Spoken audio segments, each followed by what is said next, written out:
Diwali, festival of lights. Diwali, beginning of a new Samvat year. Diwali, you always say Happy New Year. But in terms of mythology, in terms of the spirituality, what is the importance of Diwali? And we are doing this Diwali show from a place where we actually start our Samvat every year. You may not recognize the place, but I'll introduce the place. We are at Bombay Stock Exchange, and it gives me great pleasure now to bring on board the CEO and Managing Director of BSE to talk about Diwali, what it means for you and me. Is it mithai? Is it fatake? Is it Happy New Year? Or is it only Mahurat trading? Happy Diwali, sir. Thank you very much for joining us. Happy Diwali. Depending on whom you are asking, you will get a different answer for Diwali. What is the meaning of Diwali according to scriptures? You actually well said it.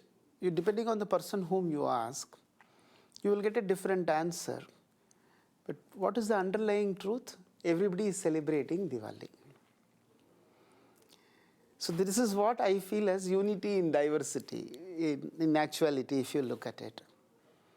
There are references about Mahabharata, about Ramayana, about various other Puranas, various lines which are there in Rig Veda about Diwali when people talk. I'm also told that Jains believe that the 24th Tirthankara received enlightenment on that day. And Sikhism has some saying for Diwali. They say that some Sikh guru along with 52 people was released from prison by Jahangir on that day. There can be different thought process associated with Diwali, but there are certain common features. One is light, that is a common feature. Second is sweet, that's a common feature. So let us see what this actually mythologically and philosophically mean. Typically you find in various parts of India, Diwali gets celebrated almost over 5 days. The first day we call it as Dhanteras in some places. Some people prefer to call it as Dhanatrayodashi. And some people call it as Yamatrayodashi. Why Yama? Yama is a god of death. Why will you think about a god of death when you are going to celebrate? Most important point is only when something dies, something else is born. Right? And Yama signifies a lot of things. Yama was a mortal human being who died to become a Devta and actually become an immortal Devta of death. So human beings can attain immortality is what is actually signified by the name Yama. How a mortal human being attains immortality? Not through the physical, but through the self, that is what we call as Atman. It is also, the story also tells that Yama had a sister called Yami.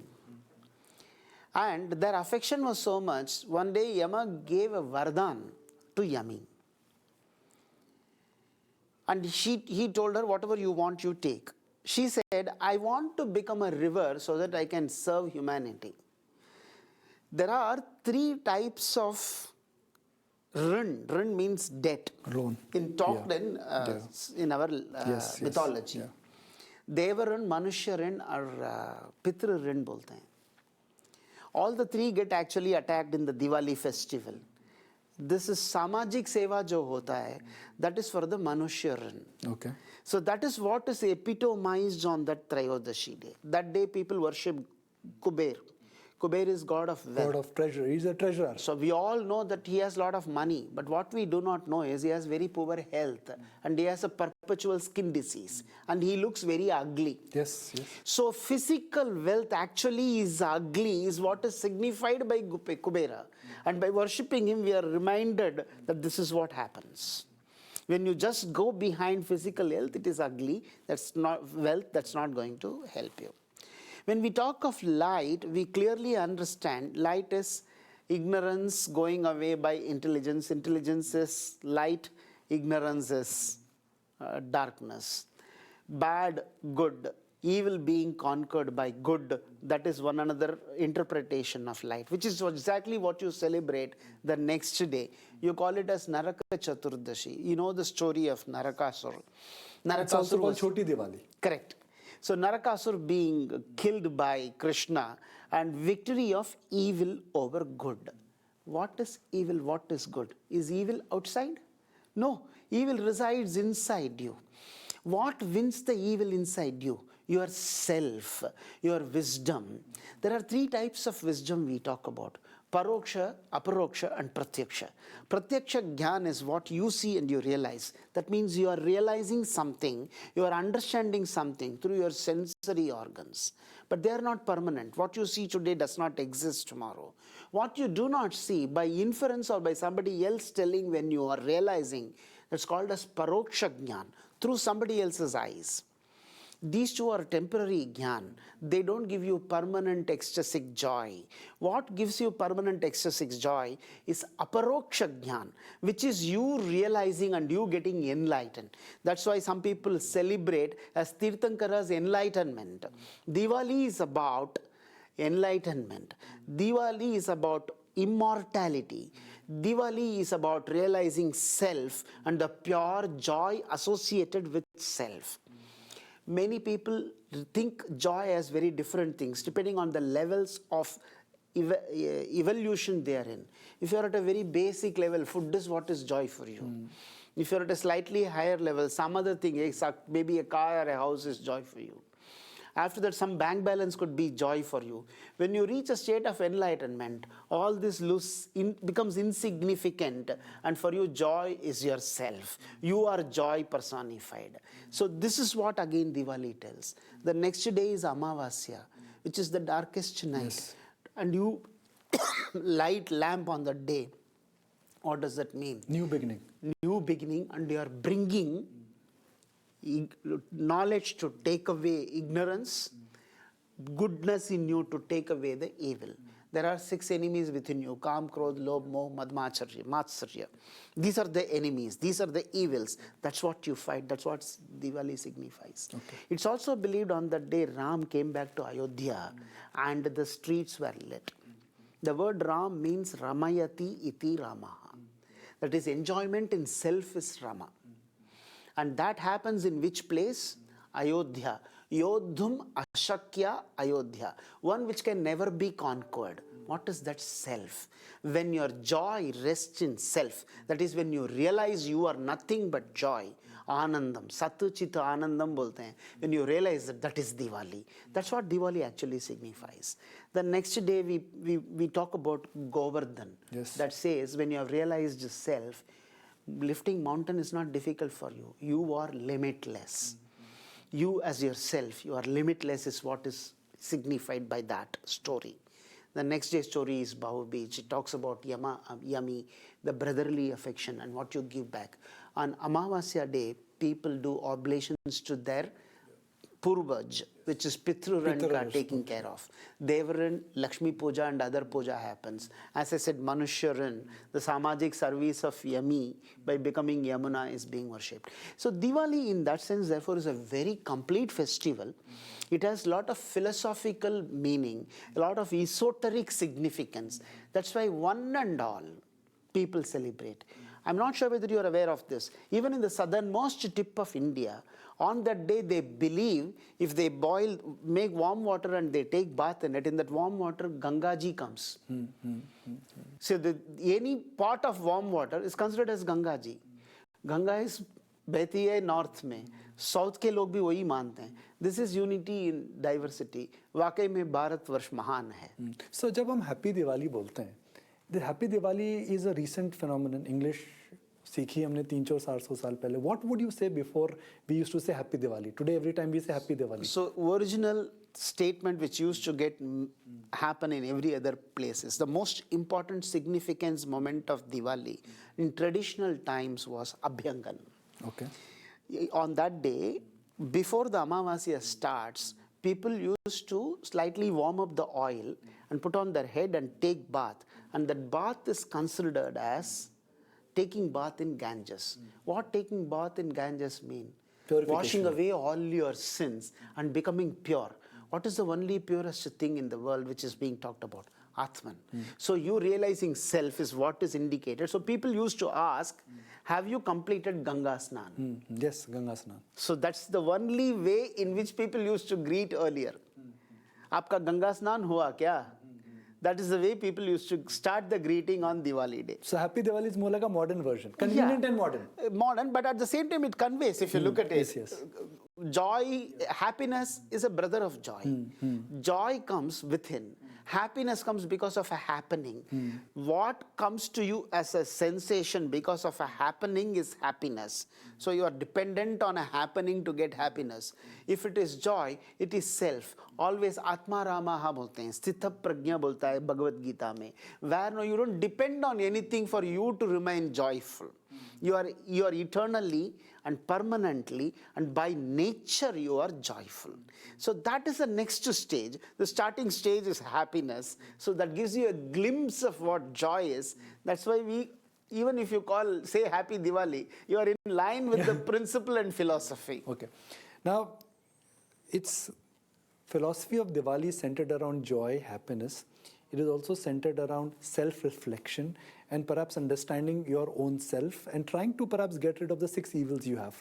Correct. But Diwali is also marked with Lakshmi Pujan, and with Lakshmi Pujan there is Ganesh Pujan. And एक साधारण सा सवाल, अगर राम जी वापस आए हैं तो राम की पूजा होनी चाहिए, हम लक्ष्मी और गणपति की पूजा क्यों करते हैं दिवाली पे? So then we have to understand what is Lakshmi, isn't it? What is Lakshmi? Wealth. What is wealth? It means different things to different people. As I told you, at the lowest level, for a person who is very hungry, food itself is a great wealth. At the next level, some comfort, and after that, good amount of money. After that, it is something else. So, but this commonality of something being as wealth is there in every one of us. And that is the ultimate way in which you climb the path and realize your joyful nature. So that is why Lakshmi ka pujan hota hai.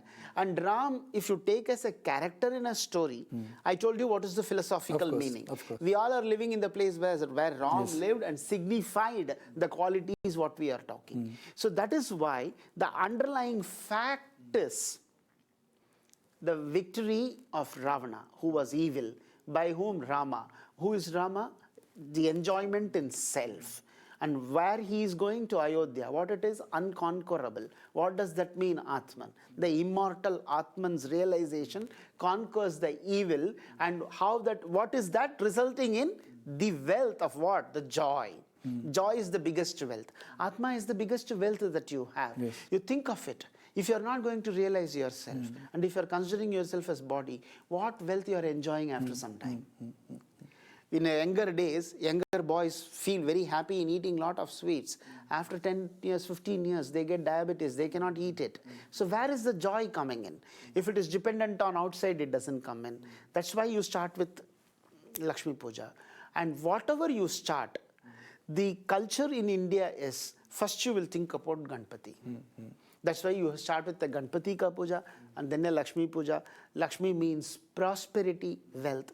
See, all this self is also fine, but when it comes to society, the society should have some amount of money. People should all get whatever they want.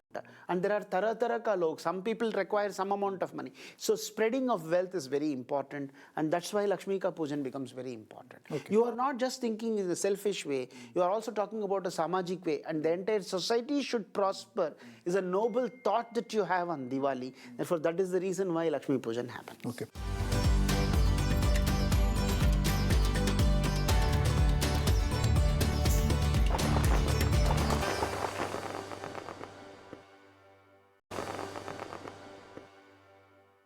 I'll get into another aspect, which is that science and religion, historically, they've come together.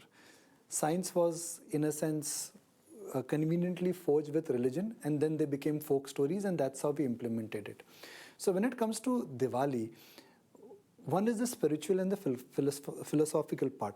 But is there a science involved, the time when we celebrate, the year which we the time of the year in which we celebrate, both in terms of starting a new year, both in terms of the positioning of the planet? Is there a science also behind it? I'm sure there should be a great science. I'm not sure how much I'm able to realize it and explain it to you.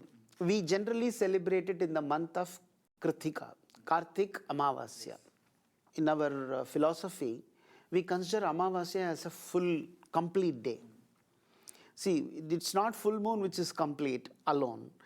Having nothing is also complete. Zero is in fact, more complete than anything else. So Amavasya is actually called as Sampurna Divas. So there are two calendars that are there in Indian calendar system. One which follows the path of sun, we call it as Sauraman. Okay. There is another path which is that of the moon, which is called as Chandraman. Chandraman has exactly 30 days. That is waning period of 15 days, waxing period of 15 days, put together 1 month. And like that, see, Dwadasha Masaha Samvatsaraha. That's what Vedas say. There are 12 months in a year. Vedas talk about it, some 5,000, 10,000, whatever number of thousands of years before onwards. So 12 such monthly cycles become 360 days. That's a fixed cycle that is using lunar calendar. If you go by the lunar calendar, Amavasya is the starting day of a lunar calendar. The star Kritika is the first star mentioned in Vedas. So though when we count, we start with Ashwati now. We talk about 27 stars. And we talk about Ashwati, Bharani, Kritika, Rohini, that's what we say. But the Vedic calculation does not start with Ashwati and Bharani. It starts with Kritika. Kritika is the first nakshatram in Vedas. The Veda starts with Agnirnaf Patu Kritika. That is the Vedic hymn which talks about Kritika nakshatra, and it starts. Since it is a Sauraman month and Kritika is the first star, so what they have done is they started putting a calendar starting from that and making it as a lunar calendar. That's why the first day of the year, and Kritika is associated with fire. Fire is considered as effulgence and knowledge. Yes. And we are talking about effulgence and knowledge. That's why Kritika starts as the first month, and lunar calendar, that's why Amavasya starts as the first month. That's why Diwali is celebrated on this day, and it also becomes the new year. So for someone who is watching the show and wants to perhaps benefit from your wisdom, your understanding of scriptures, what is the right way and wrong way to celebrate Diwali? Not the philosophical way, but I'm talking about process. Is it Deep Jalana? Is it praying to the God?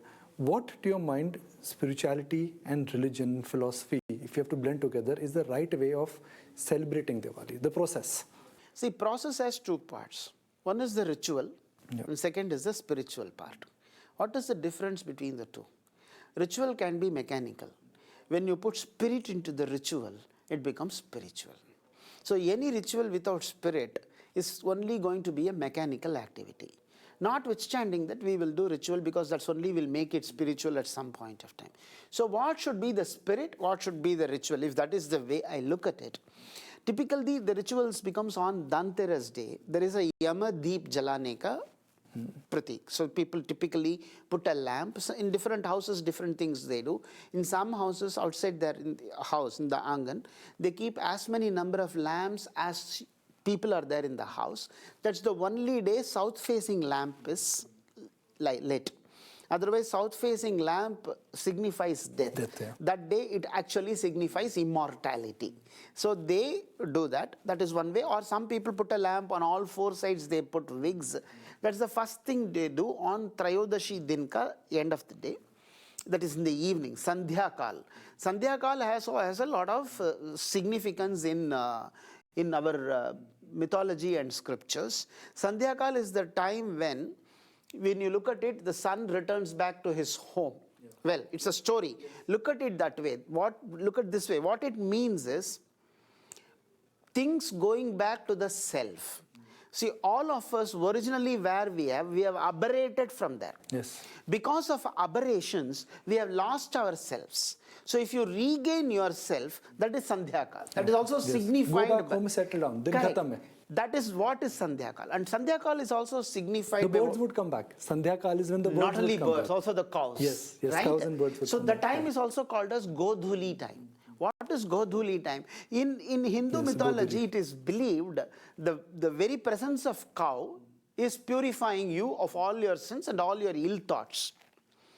In fact, it is said that when the cows walk on the mud, the dust coming out of it itself has the capability to purify you of all your sins. When the cows are returning home, their hoofs touch the ground, the sand comes up, that is Godhuli. That Godhuli coming time in itself therefore considered as Pavan. So in Godhuli time, which is the Sandhya time, both returning home, and that means reflecting, self-reflection, self-enlightenment time, there you put Yamadiba, which is immortality. That is the first ritual and the spirit behind it.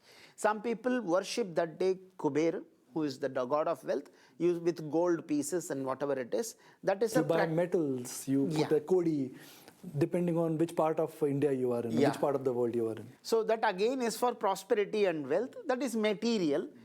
Material prosperity is also required for the samajik improvement, right? You cannot take it away until everything will become spiritual, right? So material prosperity is necessary. But is there significance, sir, in buying metal? कहते हैं उस दिन सोना, चांदी, metal आपको लेना चाहिए धनतेरस के दिन. Sir, I will tell you this. All the places where somebody is being asked to buy something, it is a very suitable thing for the seller and also for the people in the house to use that as an opportunity. That's the way I look at it. I have not seen a scripture which says on that day you should buy something for you. You should worship, certainly it is stated. You will use metals to worship, that is also stated. But not know that you will go to a shop and buy. Maybe that is more because no pressure, there is a demand and a push both, push and pull technology both work here. So therefore that is happening. That I will not subscribe. The next day, the ritual I have told you about oil bath and other things in the morning, and Lakshmi Pujan we talked about. And Ganesh, Govardhan Giri ka, that's one, the fourth day. Yeah, that people also worship, and that is the ritual there. But the spirit part of it is that human beings are not limited. Even a kid can lift a mountain with its only one finger. You are limitless. Understand that you are limitless. Don't put all your limits on you and then think that you are a restrained and constricted person. When I was telling this to somebody, they said absolute rubbish. I asked him, why do you say that? You are a human being. You say you are limitless. No, fly and show. I said, you know what? Your understanding of flying is I should develop wings. No. A human being realized that he is not able to fly.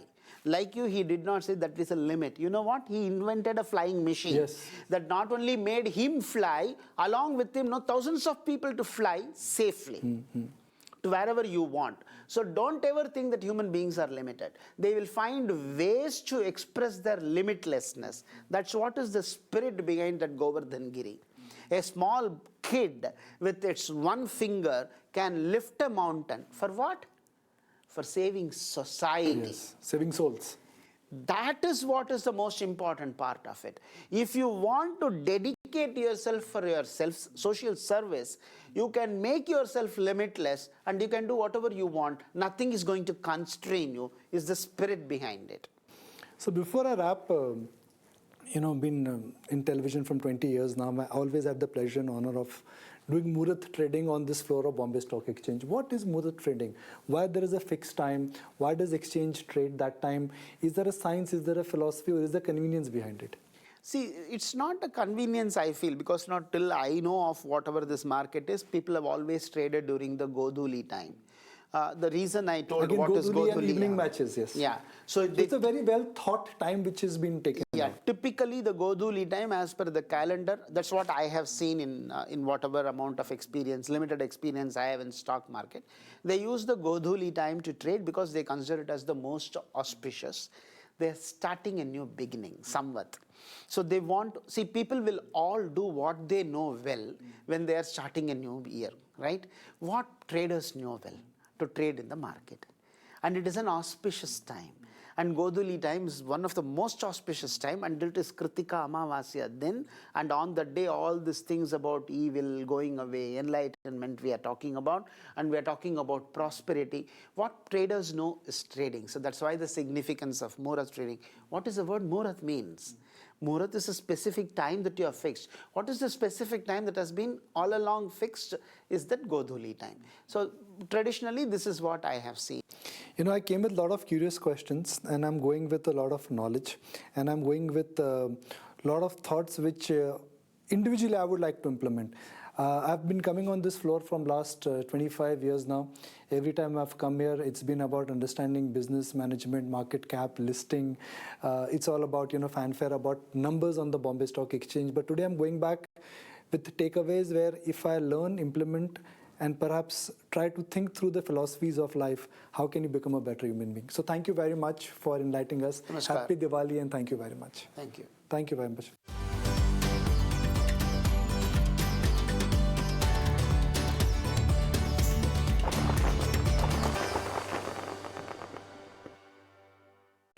If you like this video, then like, share and subscribe to ET Now.